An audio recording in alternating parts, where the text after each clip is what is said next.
All right, John. All right, David. Lightning round. Lightning round. Here we go.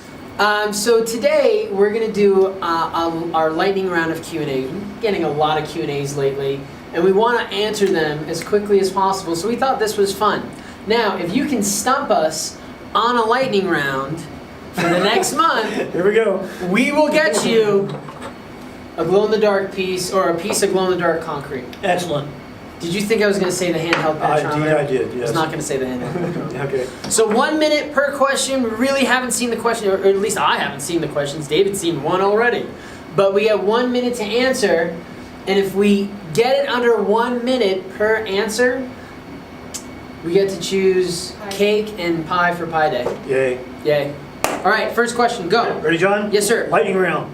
What is the difference between CSA and OPC? Both are hydraulic materials. One goes off of converting calcium and silica to a polymerized network of calcium silicate hydrate, and it gets it from dicalcium silica. The other one, tricalcium aluminate, or the calcium sulfo aluminate cements, they operate more of this ettringite formation that is a calcium hydrate aluminate, or calcium hydrate sulfo aluminate, or monoaluminate. And while that one does set up faster, and if used in combination with Portland cement, it can give you early set times and a more densified hydrated cement matrix. Using too much of it, especially in an area where you have high moisture and high alkalis, can lead to major problems like we see with underlayments for some flooring in use in buildings like Walmart. Okay, John, next question. Woo! That was a good one. 1 second left. Next question. It kind of relates to something you said. What are the limits of using CSA cement? Again, it depends in the area that you're at. If you have an area where there's no concern about moisture migration, with alkali migration, have at it. And there are some underlayment companies that focus on CSA cements because of that early set time that they need, or they use a heavier amount of it. So if you don't have an issue with that, go as much as you want, as much as you can.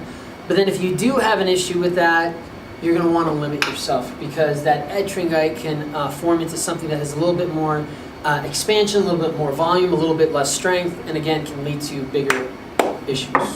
CSA ettringite, OPC, CSH. Yes. Yes. Good job, John. Thank you. How can we use colloidal silica in other industries like paper, textiles, ceramics? Well, John, colloidal silica is used all over many, many industries. It's used in pharmaceuticals. It's used for wax on cardboard, paper to help it slide down. It's used in paints, all kinds of things. So it's a very broad product to help improve a lot of different kinds of products. Right, and that's what folks in the concrete industry don't really understand. Colloidal silica has been around since the 1800s. I mean, I think the first patent was like in 1812, and it's been used food industry, medical industry, electronics polishing, ink, as a stabilizing agent, as a viscosity modifying agent, as a hardening agent.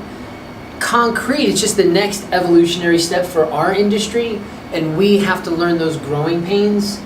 But gosh, it's been used so much throughout. Yeah, very small in solution sand particles, so it fits into concrete well. Amen. Okay, which industry would benefit the most, your opinion? If for colloidal silica? Yeah.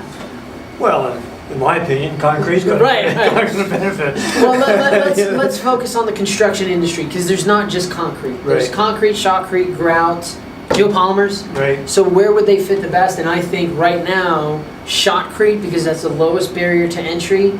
We've done the most work with it. Concrete second to that, because there's a lot of durability issues, a lot of viscosity modification. And then grout would be right behind, especially for the decorative industry, high strength stuff. Yeah.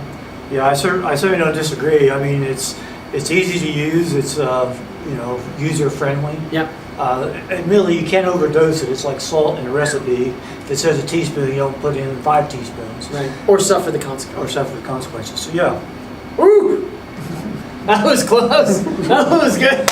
Thanks for joining us today. Don't forget to like, subscribe, share. And if you stump us, or if you figure out we were wrong on one of our questions, you get a free piece of glow-in-the-dark concrete, not the handheld penetrometer. Yeah.